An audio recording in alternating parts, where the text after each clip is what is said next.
नमस्कार दर्शकों, आप देख रहे हैं न्यूज़ टुडे, जिसमें हर खबर है ज़रूरी और हर विश्लेषण है खास।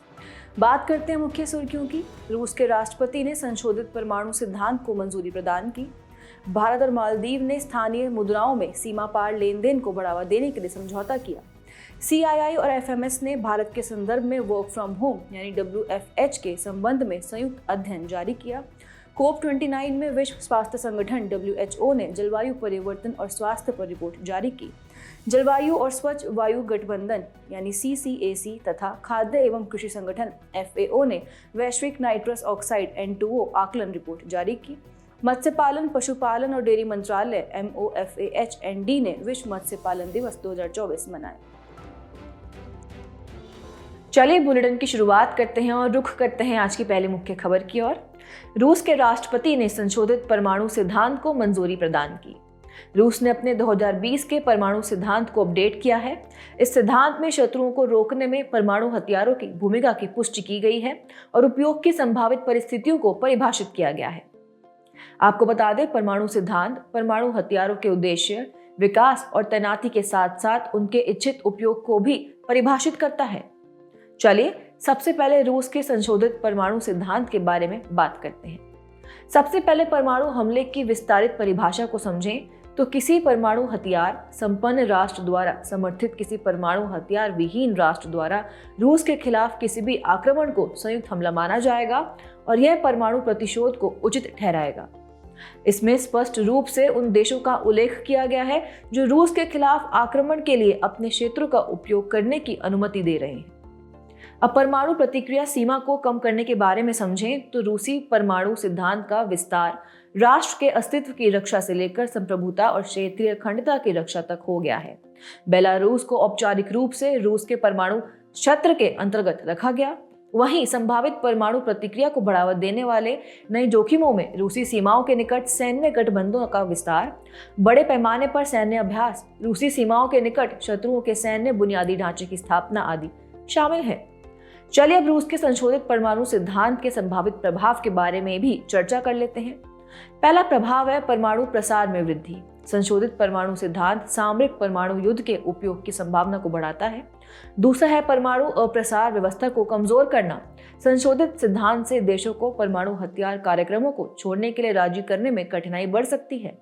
और आखिरी है अविश्वास में बढ़ोतरी।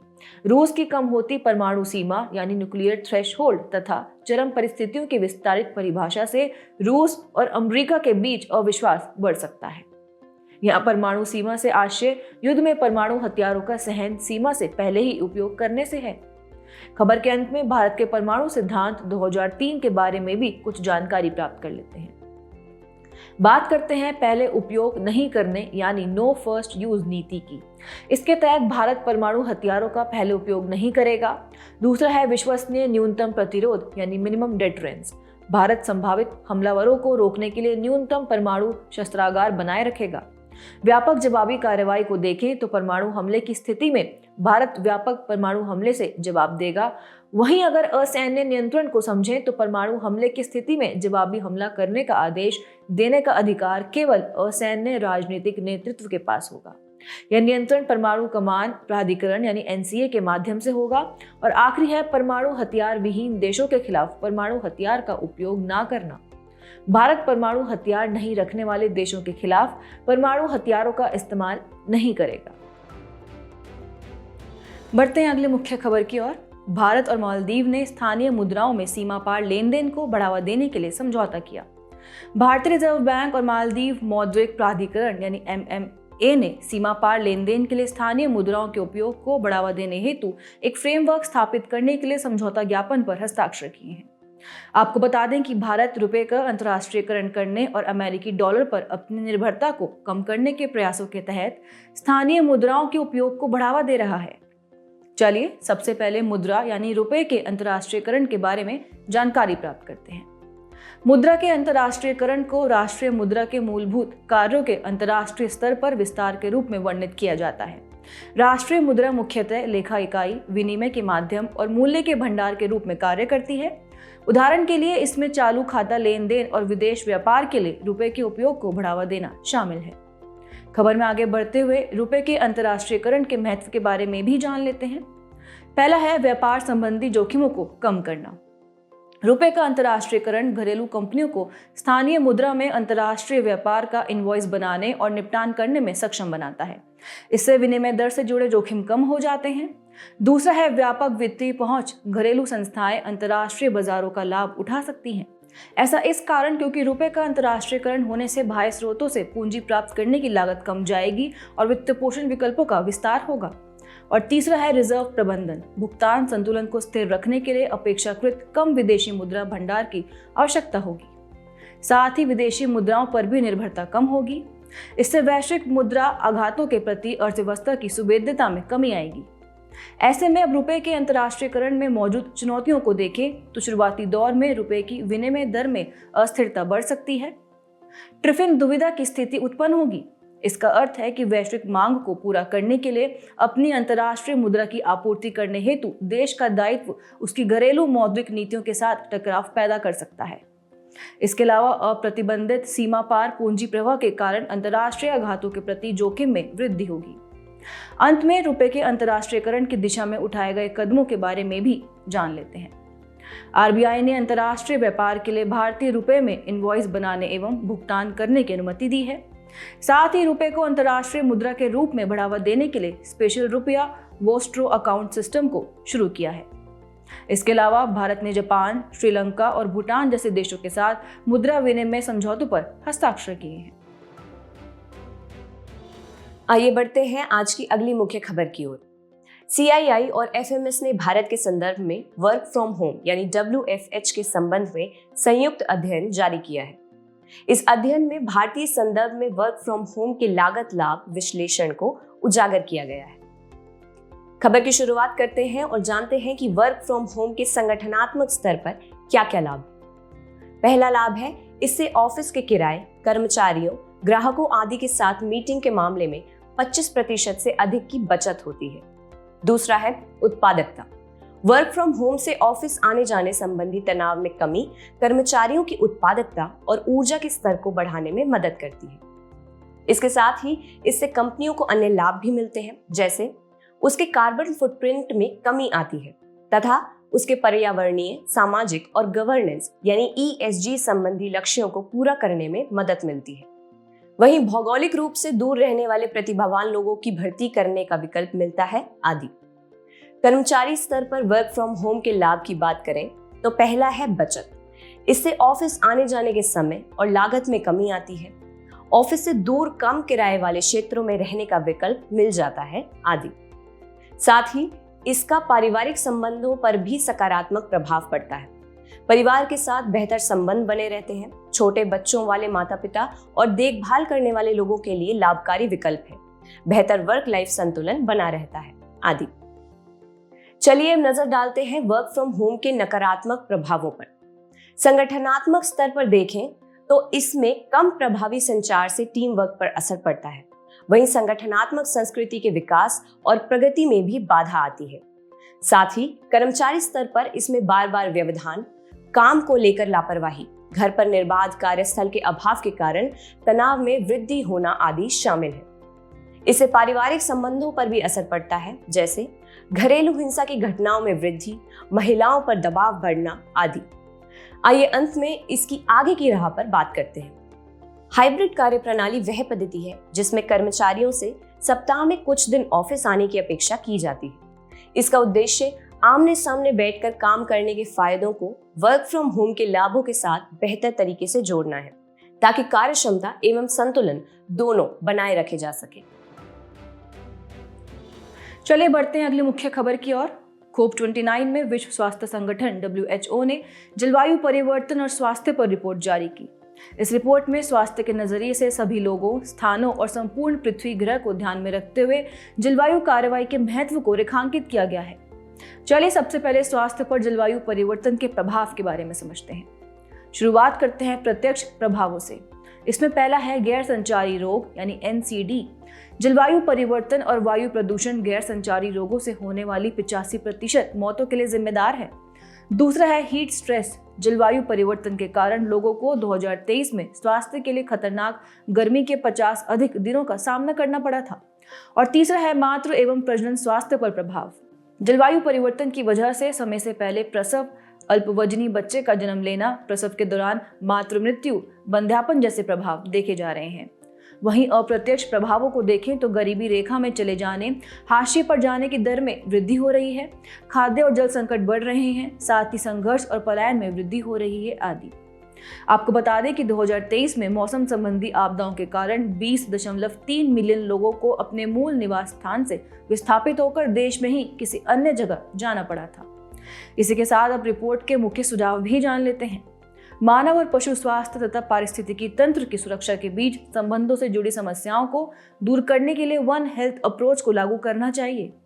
संसाधनों के दोहन वाली आर्थिक प्रणाली की जगह सर्कुलर इकोनॉमी को अपनाना चाहिए। इसके अलावा जलवायु वित्त पोषण के लिए नए सामूहिक परिमाणित लक्ष्य यानी NCQG को अपनाना सुनिश्चित करना चाहिए। साथ ही हानि एवं नुकसान कोष यानी लॉस एंड डैमेज फंड व्यवस्था में पर्याप्त फंड सुनिश्चित करना चाहिए। इसी कड़ी में स्वास्थ्य के विषय को राष्ट्रीय जलवायु कार्रवाई योजनाओं में एकीकृत करना चाहिए। इन योजनाओं में राष्ट्रीय स्तर पर निर्धारित योगदान यानी NDCs, राष्ट्रीय कार्य योजना यानी NAP आदि शामिल हैं। खबर में आगे बढ़ते हुए शुरू की गई मुख्य पहले भी जान लेते हैं। केंद्रीय स्वास्थ्य एवं परिवार कल्याण मंत्रालय ने जलवायु परिवर्तन और मानव स्वास्थ्य पर राष्ट्रीय कार्यक्रम शुरू किया है और केंद्र सरकार के विज्ञान एवं प्रौद्योगिकी विभाग ने जलवायु परिवर्तन एवं स्वास्थ्य पर नेटवर्क कार्यक्रम शुरू किया है आदि। अंत में ये जानते हैं कि स्वास्थ्य के लिए जलवायु कार्रवाई क्यों आवश्यक है। इसमें पहला कारण है ग्रह यानी प्लैनेट, लोगों और पृथ्वी ग्रह के लिए वित्तीय एवं शासन प्रणाली का पुनर्गठन। दूसरा है लोग यानी पीपल, जलवायु संकट का प्रत्यक्ष उदाहरण स्वास्थ्य पर प्रभाव है। किसी भी जलवायु कार्रवाई के केंद्र में स्वास्थ्य देखभाल, सेहतमंदी और समानता अवश्य होनी चाहिए। और आखिरी है स्थान यानी प्लेस, स्वास्थ्य के लिए पर्यावरण की देखभाल तथा जलवायु परिवर्तन रोकथाम में निवेश के महत्वपूर्ण अवसरों को और बचत के सहलाभों को समझना इसमें शामिल है। चलिए अगली महत्वपूर्ण खबर का रुख कर लेते हैं। जलवायु और स्वच्छ वायु गठबंधन CCAC तथा खाद्य एवं कृषि संगठन FAO ने वैश्विक नाइट्रस ऑक्साइड N2O आकलन रिपोर्ट जारी की। यह आकलन रिपोर्ट अजरबैजान के बाकू में आयोजित जलवायु परिवर्तन पर COP29 में जारी की गई है।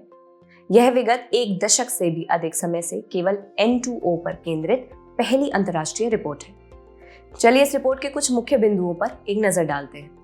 यदि N2O उत्सर्जन अपनी वर्तमान दर से बढ़ता रहा तो वैश्विक तापमान को 1.5 डिग्री सेल्सियस तक सीमित करने का कोई संभावित मार्ग नहीं रहेगा। आपकी जानकारी के लिए बता दें कि वर्तमान वैश्विक तापमान में N2O का हिस्सा 0.1 डिग्री सेल्सियस है। 1980 के बाद से मानव जनित गतिविधियों से N2O के उत्सर्जन में वैश्विक स्तर पर 40% की वृद्धि हुई है। इसमें से लगभग 75% उत्सर्जन कृषि में सिंथेटिक उर्वरकों और खाद के उपयोग से हुआ है। N2O ओजोन परत को नुकसान पहुंचाने वाला प्रमुख तत्व है। इससे हानिकारक अल्ट्रावायलेट UV का जोखिम बढ़ गया है। इस जोखिम की वजह से मोतियाबिंद का खतरा 0.2 से 0.8% और स्किन कैंसर का खतरा 2 से 10% तक बढ़ गया है।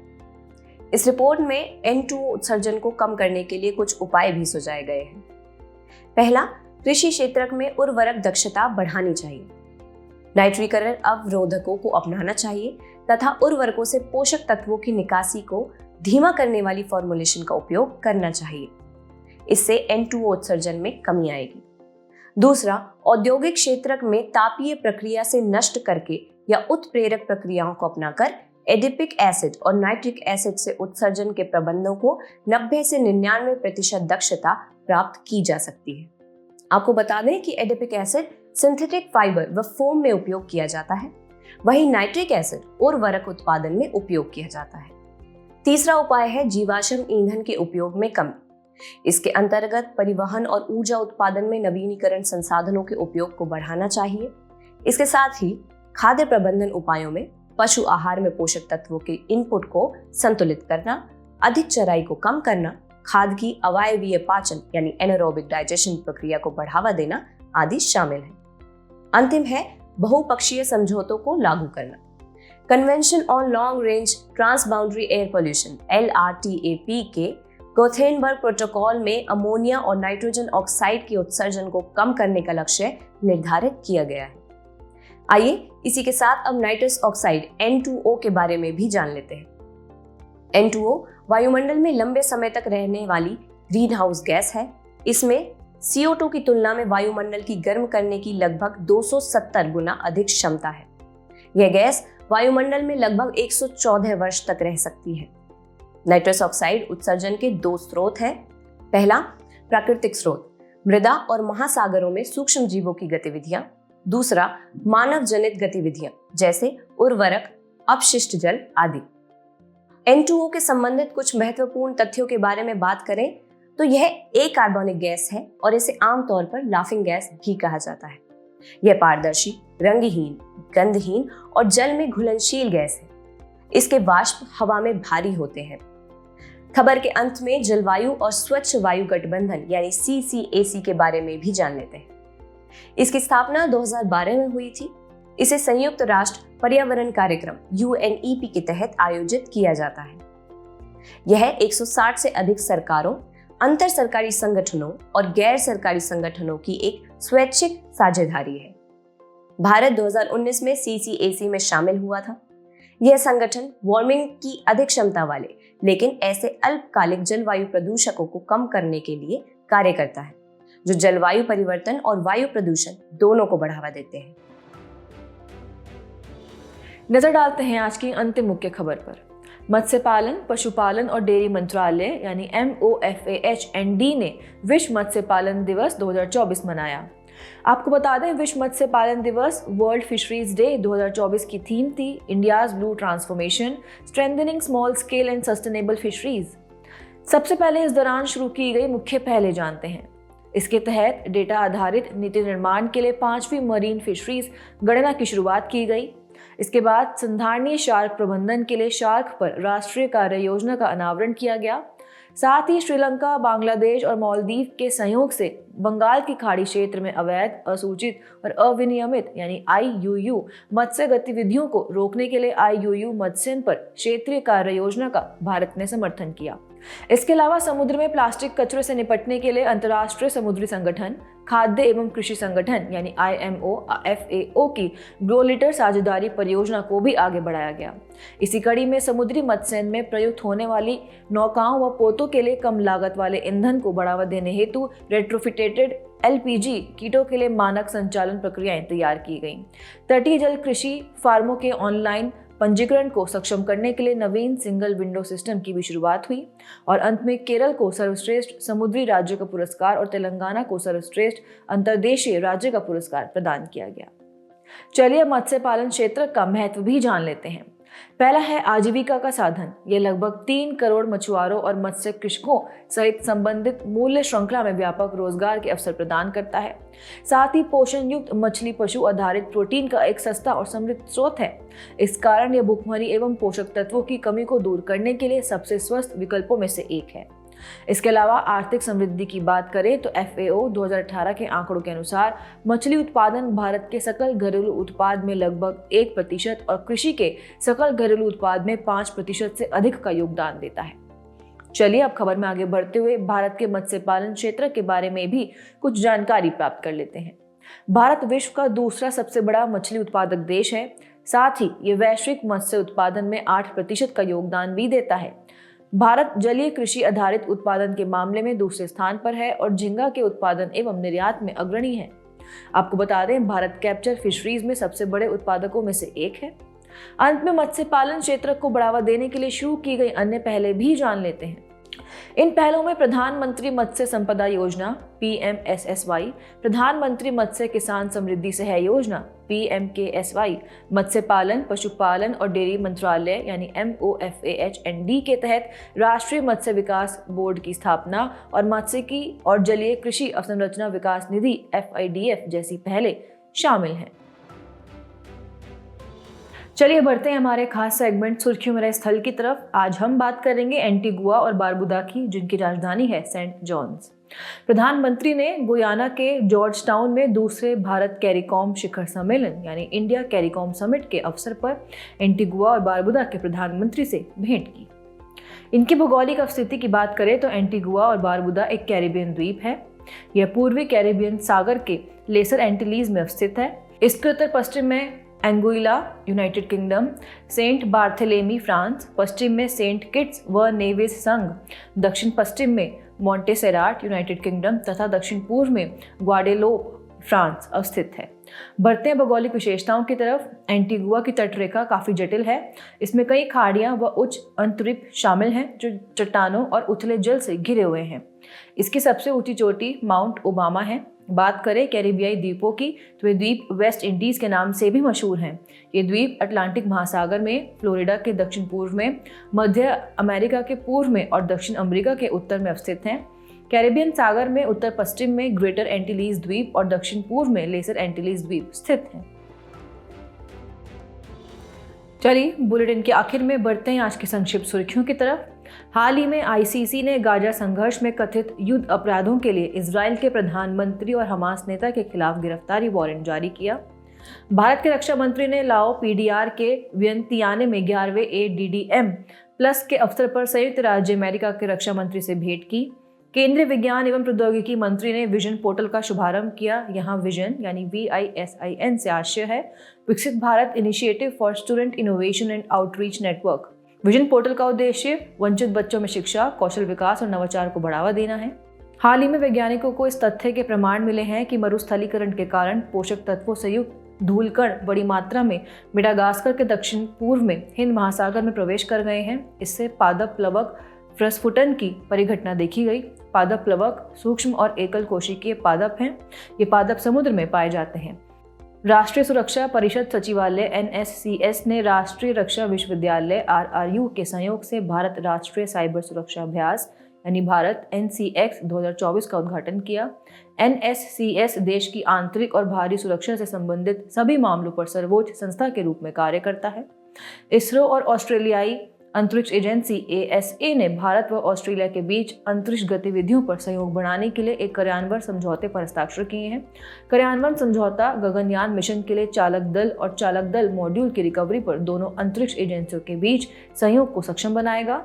भारतीय शोधकर्ताओं ने पेप्टाइड आधारित adjustable piezo responsive nano material विकसित किया है। ये मटीरियल ऊर्जा संचयन और जैविक उपकरणों यानी बायो डिवाइस के निर्माण में मदद कर सकता है। हाल ही में केरल के कासरगोड में महापाषाण काल से जुड़ी एक पुरातात्विक खोज की गई। इस खोज में लोहे के औजारों से बनाई गई शैलकृत यानी रॉक कट नक्काशी प्राप्त हुई है। इन नक्काशियों में बच्चों और वयस्कों दोनों की मानव आकृतियों का चित्रण किया गया है। जाने से पहले आपकी समझ की परीक्षा के लिए डालते हैं एक नज़र हमारे स्पेशल सेगमेंट प्रश्नोत्तरी पर।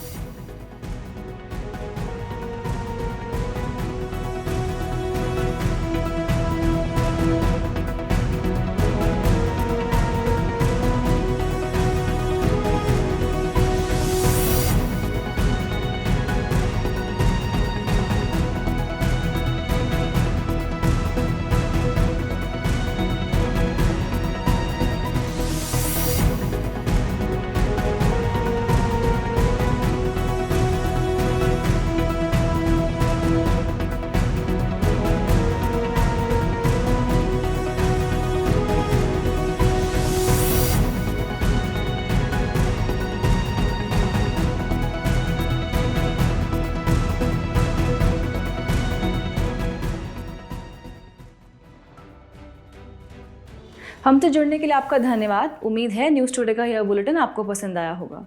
न्यूज़ टुडे की PDF को डाउनलोड करने के लिए और आज के क्विज के उत्तर के लिए डिस्क्रिप्शन में दिए गए लिंक्स पर क्लिक कीजिए।